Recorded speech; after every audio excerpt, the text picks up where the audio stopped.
Amelia Earhart, the first woman to fly alone across the Atlantic. I was the first woman to fly alone across the Atlantic Ocean. After that, I broke many flying records. But flying was always a dangerous job. A crash in 1937 ended my career and my life at the age of 39. I was born in Atchison, in Kansas, USA, on the 24th of July, 1897. My father was a lawyer who worked for a railway company. Our family lived in Kansas until 1907, when we moved to Iowa. We moved because my father took a new job there.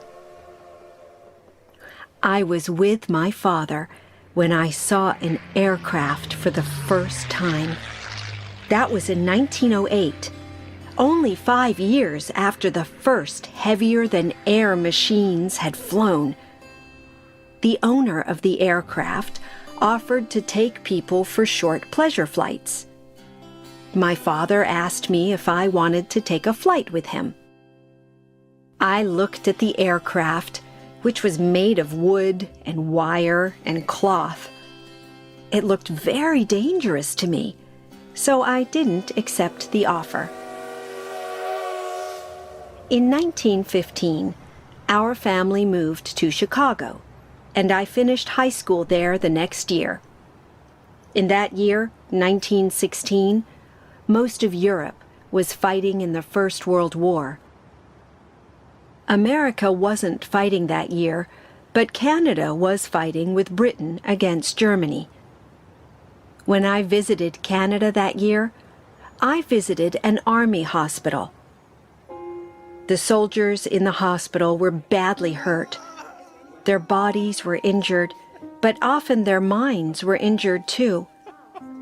Men had lost arms and legs, and men had lost their memories and their wish to live. I wanted to help these people, so I trained to be a nurse's assistant. One day, after the war ended in 1918, I went to a flying display with a friend.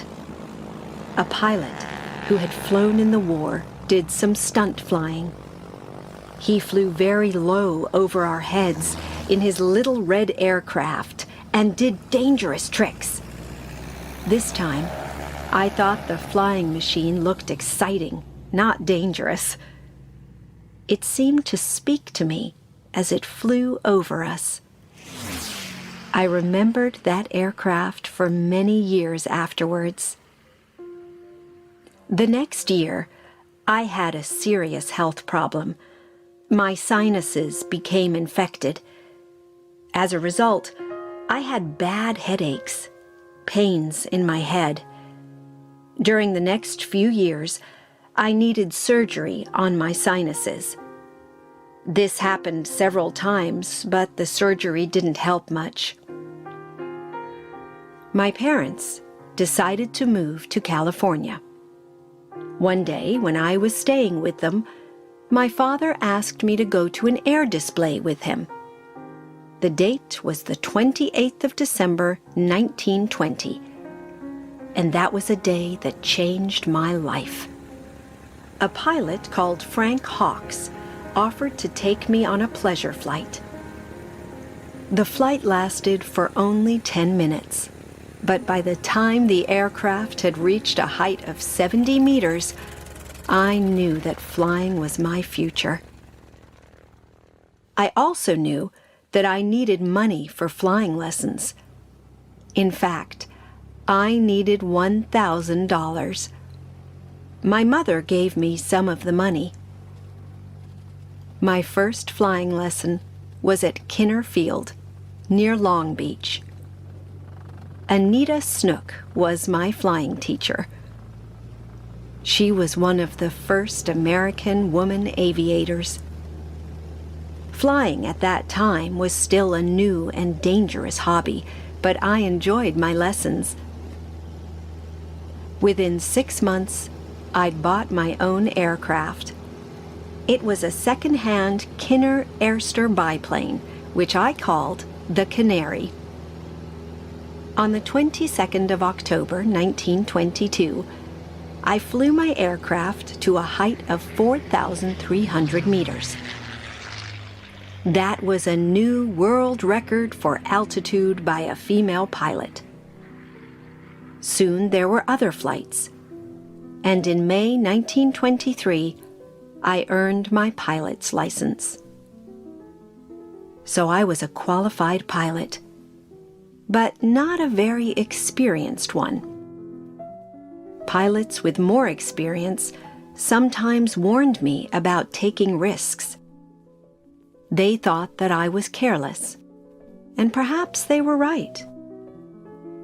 In 1924, my headaches became very bad again.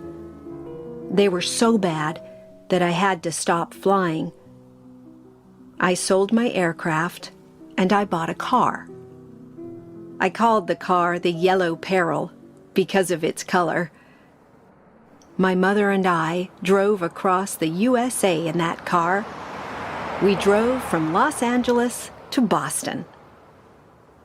In Boston, I had surgery on my sinuses again. This time, the surgery was successful. I was able to fly again, although I often had headaches. In fact, I had headaches for the rest of my life. In 1927, Charles Lindbergh became famous when he flew non-stop and alone across the Atlantic Ocean. Who will be the first woman to do it? We all wondered. One famous woman pilot, Amy Phipps Guest, was asked to make the attempt. She thought that the risks were too great, and she refused. But she offered to pay for the attempt if another woman pilot wanted to take the risk. I knew about taking risks, and I had, at that time, completed 500 hours of solo flying. So when I was asked about the idea, I was ready to say yes. On the 17th of June, 1928, I did cross the Atlantic non-stop by air. But I wasn't alone. There were 2 other people in the aircraft. We flew from Newfoundland in Canada to Wales in Britain. It took us 21 hours to complete the flight.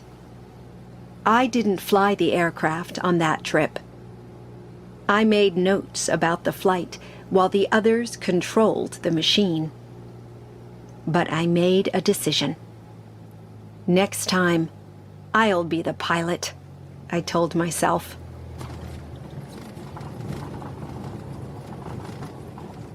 While I was in Britain, I bought another plane, an Avro Avian 594. And when I returned home, I toured the country talking about my flying experiences. A man called G.P. Putnam promoted me as the Queen of the Air. He published books, but he also became the manager of my flying career. I became famous as a result of this tour. In fact, I became a brand. One company named a brand of luggage Modern Air Earhart luggage. Another company gave my name to a brand of clothes. Soon I and several other woman pilots started to compete in air races. Some of the male pilots tried to make this difficult for us. They stopped women competing in several races. Perhaps they were jealous of our success. My manager, G.P. Putnam, wasn't jealous. He asked me to marry him several times. Finally, I agreed, and G.P. and I were married on the 7th of February, 1931. The next year, I was ready to make my solo attempt at the Atlantic crossing. I was 34 years old.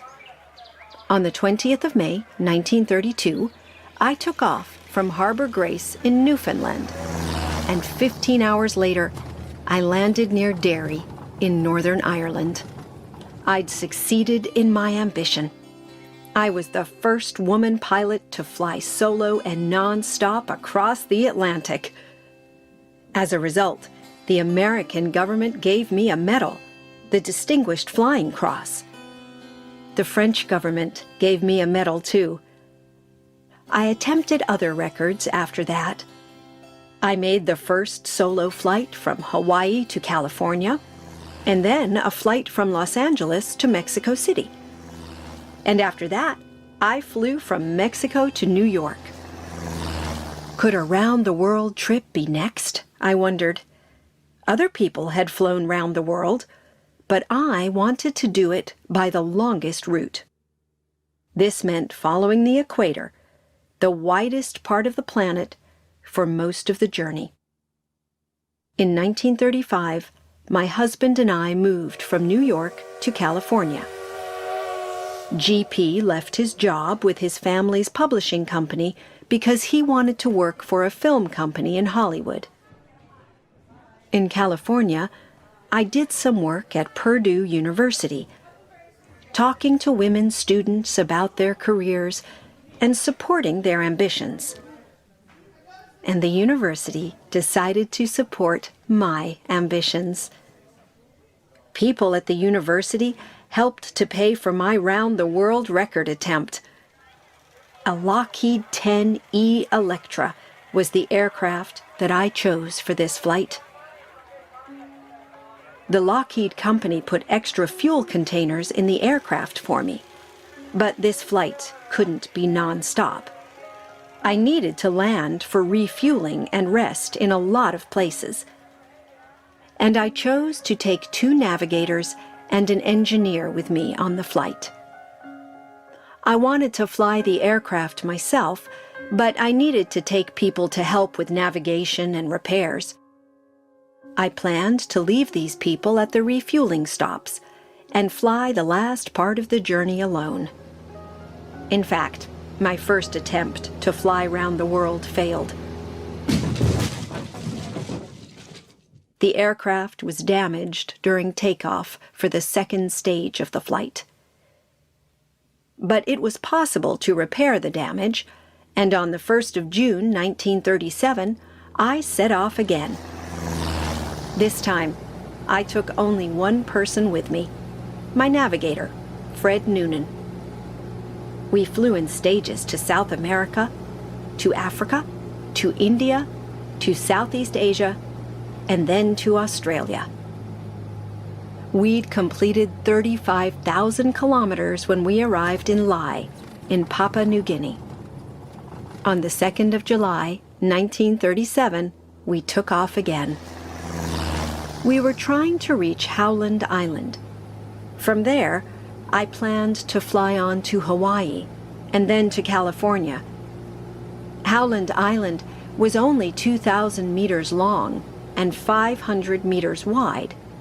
It was like a tiny dot in the Pacific Ocean. And it was 5,000 kilometers from Lae. An American Navy ship, the Itasca, was in the harbor at Howland Island. As we got near the island, the ship's crew heard our radio signals. They knew that we weren't far away, but they couldn't see us. Our aircraft was running out of fuel, and we had to land somewhere, either on an island or in the sea. We hoped that our last radio message had been received. We hoped, but no help came.